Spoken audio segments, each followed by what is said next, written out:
Hello दोस्तों, तो स्वागत है आपका ध्येय अचीवर नर्सिंग की इस अमेजिंग प्लेटफॉर्म पे। आज का जो हमारा नर्सिंग एप्टीट्यूड की थ्योरी क्लास है उसका टॉपिक है नेशनल इम्यूनाइजेशन शेड्यूल। इससे पहले जो भी लेक्चर आए हुए हैं, अगर आपने उसको नहीं देखा तो आप प्लेलिस्ट का लिंक डिस्क्रिप्शन में दिया हुआ, वहाँ से जाके देख सकते हैं। नेशनल इम्यूनाइजेशन शेड्यूल एक बहुत ही इंपॉर्टेंट टॉपिक होने वाला है, जिसे अब मिशन इंद्रधनुष के नाम से भी जाना जाता है। ठीक, मिशन इंद्रधनुष के नाम से भी जाना जाता है। नेशनल इम्यूनाइजेशन शेड्यूल में आपका जो है 16 साल तक है, 0 से 16 साल तक के बच्चों को जो टीकाकरण है उसका करवाया जाता है। ठीक, तो इसमें पूरा आपका टीकाकरण के बारे में पढ़ना कि कौन सा टीका कब लगता है। ठीक, इसको यूनिवर्सल इम्यूनाइजेशन प्रोग्राम के नाम से भी जाना जाता है। नेशनल इम्यूनाइजेशन जो है शेड्यूल जो है वो यूनिवर्सल इम्यूनाइजेशन प्रोग्राम के अंतर्गत आता है। ठीक, तो ये सारी चीज़ें हो गई। अब बात करते हैं कौन सा टीका कब लगता है। तो सबसे पहले एट द बर्थ यानी जन्म के समय पे बच्चे को कौन सा टीका लगता है। तो सबसे पहले बीसीजी का फुल फॉर्म भी आप लोगों को याद रखना, क्योंकि ये बहुत ज़्यादा भूलता है।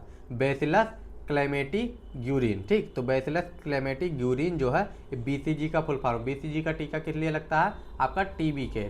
ठीक, देखिए यहाँ पे लिखा हुआ आप है, टीबी के लिए लगता है, लाइक टीबी, मेनिंजाइटिस और मलेरियल टीबी, यानी मेनली टीबी के लिए बीसीजी लगता है। ठीक, तो prevent tuberculosis specially severe form like TB meningitis, यानी टीबी के लिए लगता है। और इसका जो रूटीन डोज कितना होता है?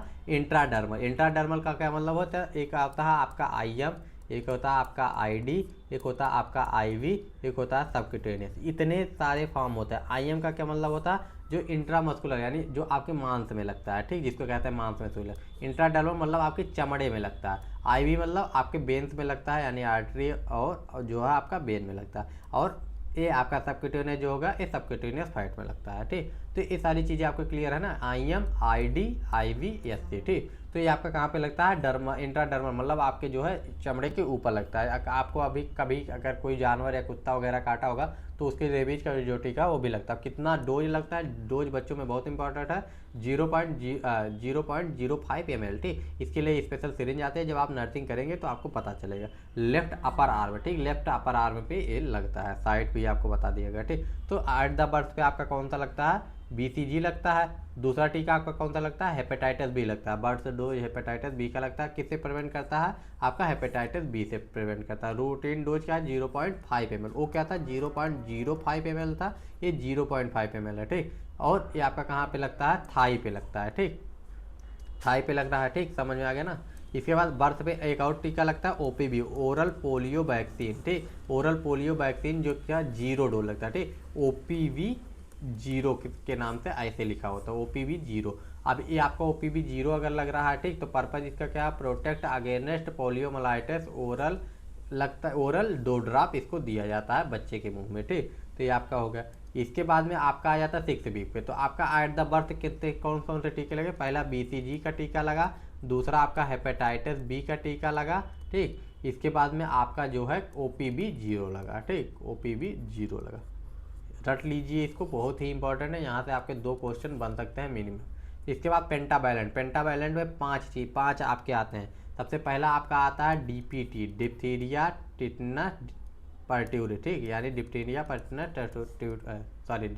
पर्ट्यूरिस टिटनस। ठीक, ये हो गया। इसके अलावा आ जाता है हीमोफिलस इन्फ्लुएंजा और आपका हेपेटाइटिस बी। ठीक, तो हीमोफिलस इन्फ्लुएंजा और हेपेटाइटिस बी इतने आपके आ जाते हैं। देखिए, protect against diphtheria pertussis tetanus hepatitis B और हीमोफिलस इन्फ्लुएंजा, यानी एक टीका आपका लगेगा, इससे आपके 5 चीज़ें प्रिवेंट हो जाएंगी। क्लियर है ना? इसके बाद रूटीन डोज इसका इंट्रामस्कुलर लगता है, यानी मांस में लगता है, 0.5 ml। ठीक, कहाँ पे लगता है? थाई पे लगता है। ठीक, राइट थाई पे लगता है। क्लियर हो गया ना? पेंटावैलेंट। आपका एक क्वेश्चन आता है कि पेंटावैलेंट में कौन कौन से होते हैं? डिप्थीरिया, टिटनस, पर्ट्यूरिस और इसके साथ हेपेटाइटिस बी और हीमोफिलस इन्फ्लुएंजा। ठीक, इसके बाद आ जाता है आईवीवी यानी इनएक्टिव पोलियो वैक्सीन। ठीक, इनएक्टिव पोलियो वैक्सीन का फर्स्ट डोज आपका लगता है provide immune against polio virus. आपका ये भी थाई में लगता है। ठीक, पोलियो का जो है इंजेक्शन भी लगता है और आप उसका ड्रॉप भी दिया जाता है, दोनों किया जाता है। Intramuscular 0.5 ml। ठीक, इसके बाद में आगे बढ़ते हैं ओपीवी 0, ओपीवी फर्स्ट। ठीक, देखो आपका क्या लगा? 6 मंथ पे आपका आईपीवी लगेगा, इनएक्टिव पोलियो वैक्सीन भी लगेगा और ओपीवी का पहला है। ओपीवी का 0 डोज कब दिया गया था? ओपीवी 0 आपका कब दिया गया था? बर्थ पे। और ओपीवी फर्स्ट कब दिया जा रहा है? 6 वीक पे, यानी 6 वीक पे, यानी 1.5 महीने पे। ठीक, 1.5 महीने पे, उसके बाद आपका 2.5 महीने पे लगेगा, उसके बाद आपका 3.5 महीने पे लगेगा। अगर हफ्ते में कंफ्यूज हो रहा है तो ऐसे याद कीजिए, ठीक, 1.5 महीना, 2.5 महीना, 3.5 महीना, ठीक। तो आईपीवी फर्स्ट कब लग रहा है? पहला 1.5 महीने पे लग रहा है, पहले 0 डेज पे लगा था, इसके बाद 0 डेज पे लगा था, उसके बाद फर्स्ट डोज आपका 6 वीक पे लग रहा है। ओरल प्रोटेक्शन अगेंस्ट पोलियो, यानी 2 ड्रॉप आपको इसकी दी जाएगी, ठीक, ओपीवी फर्स्ट की। इसके बाद आपका आ जाता है रोटा वायरस का भी वैक्सीन लगेगा। रोटा वायरस का वैक्सीन का कितना लगेगा? Prevent rota virus diarrhoea, oral 5 drop दिया जाता है, ठीक, ये आपका हो गया 6 वीक पर। और पीसीबी फर्स्ट भी लगेगा, न्यूमोकोकल कंजुगेटेड वैक्सीन इन सेलेक्टेड स्टेट। कुछ जगहों पे लगता है, सब जगह पे नहीं लगता है। पीसीबी का फुल फॉर्म क्या है? Pneumococcal conjugated vaccine first, protect against pneumococcal disease like pneumonia and meningitis, intramuscular 0.5 ml thigh पे लगता है आपका, ठीक। इसके बाद में आपका आ जाता है 10th वीक पे। 6 वीक पे आपका क्या क्या लगा था? पेंटाबैलेंट लगा था, ठीक। इसके बाद में आपका पेंटाबैलेंट के अलावा क्या लगा था? ओपीबी लगा था, आईपीबी लगा था। इसके बाद में आपका ओपीबी हो गया, आईपीबी हो गया, पीसीबी हो गया। इसके अलावा एक और लगा था जो कि याद नहीं आ रहा, रोटा वायरस लगा था, ठीक, रोटा वायरस का लगा था। तो आपका 5 लगा था, 1 2 3 4 5, ठीक, 5 वैक्सीन आपको 6 वीक पे लगी थी, ठीक, 6 वीक पे आपको 5 वैक्सीन लगी थी। आगे बढ़ते हैं। 10th वीक पे आपका क्या लगेगा? पेंटाबैलेंट का सेकंड लगेगा, आईपीवी का सेकंड लगेगा, ओपीवी का सेकंड लगेगा, और आपका क्या लगेगा? रोटा वायरस का सेकंड लगेगा और पीसीबी का सेकंड लगेगा। Same detail as the 6 week vaccine representative second dose, ठीक। तो आपको एक चीज़ क्लियर हो गई ना।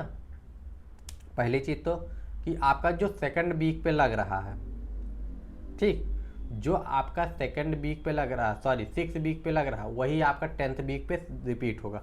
अब इसमें पेंटाबैलेंट का सेकंड डोज है, आईपीबी का सेकंड डोज है, ओपीबी का यहाँ पे ओपीबी 2 लग रहा है, ठीक, नाम उसका ओपीबी 2 है, लेकिन डोज कितना? 3rd है, क्योंकि एक आपका बर्थ पे भी लगा हुआ था।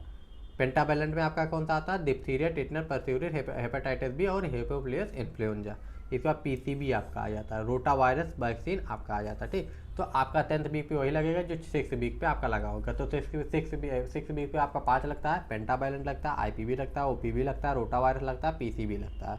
क्लियर है? न्यूमोकोकल, ठीक, कंजुगेटेड वैक्सीन।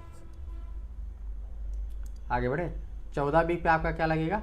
सेम जो आपका 6 वीक पे लगा वो 14 वीक पे उसका 3rd डोज लगेगा, ठीक। पीसीबी का बूस्टर लग जाएगा, पीसीबी का फर्स्ट लगेगा 6 वीक पे, सेकंड लगेगा 10th वीक पे, बूस्टर लग जाएगा आपका 14 वीक पे, ठीक, यानी 14 महीने पे, ठीक, 14 हफ्ते पे, सॉरी 14 हफ्ते पे।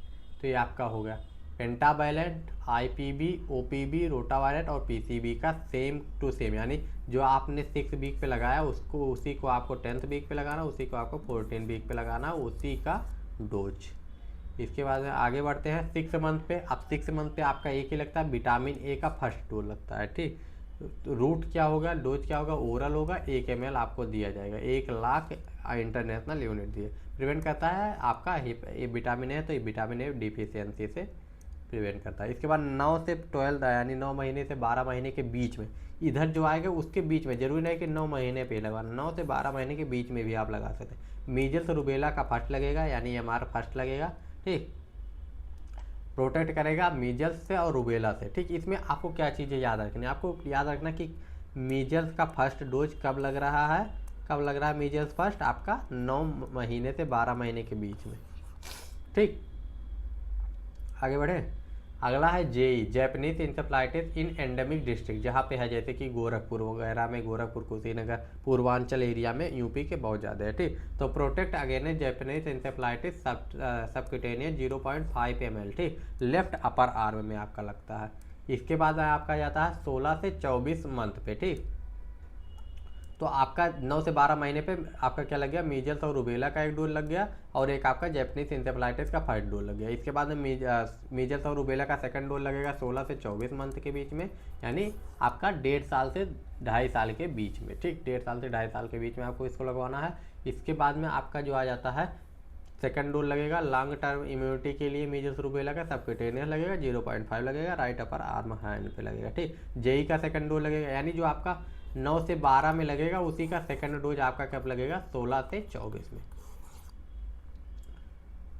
इसके बाद डीपीटी का, हाँ एक चीज़ और यहाँ पे बढ़ जाएगा, डीपीटी बूस्टर फर्स्ट, डीपीटी का बूस्टर लग जाएगा। अब डीपीटी का बूस्टर क्यों लगेगा, पेंटावैलेंट, ठीक, पेंटावैलेंट के साथ आपका डीपीटी था ना, तो उसका जो है बूस्टर अब लगेगा, कब लगेगा, 1.5 साल से 2 साल के बीच में, यानी 16 से 24 मंथ के बीच में।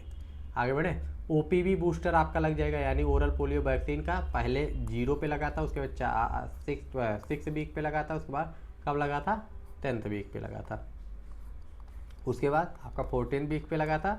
आपका यहाँ पे 0 डोज लगा था, first dose, second dose, third dose. या बूस्टर कब लगेगा आपका, 16 से 24 महीने पे लगेगा, ठीक। इसके बाद विटामिन ए का थर्ड डोज भी आपका यहीं पे लग जाएगा, ठीक। विटामिन ए का थर्ड डोज जो है 5 से 6 साल पे आपका लग जाएगा, ठीक। इसके बाद में आपका आ जाता है 5 से 6 साल के बीच में, सॉरी, विटामिन ए का आपका 16 से 24 महीने के बीच में लग जाएगा। इसमें 5 से 6 साल में आपका डीपीटी का बूस्टर सेकंड लग जाएगा। बूस्टर फर्स्ट कब लगा था, 16 से 24 महीने, यानी 1.5 से 2.5 साल के बीच में। 5 से 6 साल के बीच में सेकंड बूस्टर लग जाएगा आपका। और 10 साल पे आपका टिटनेस का लग जाएगा, टिटनेस टॉक्साइड का। और आपका 16 साल पे क्या लग जाएगा, टिटनेस टॉक्साइड का फिर से लग जाएगा, ठीक। इसके बाद में बस खत्म, ठीक, क्लियर है ना। तो इतनी सारी चीज़ें हैं, अगर इसमें कोई भी डाउट होगा, कोई भी दिक्कत होगी तो कमेंट करके पूछ लीजिएगा। मिलते हैं नेक्स्ट वीडियो में, bye bye, take care and जय हिंद।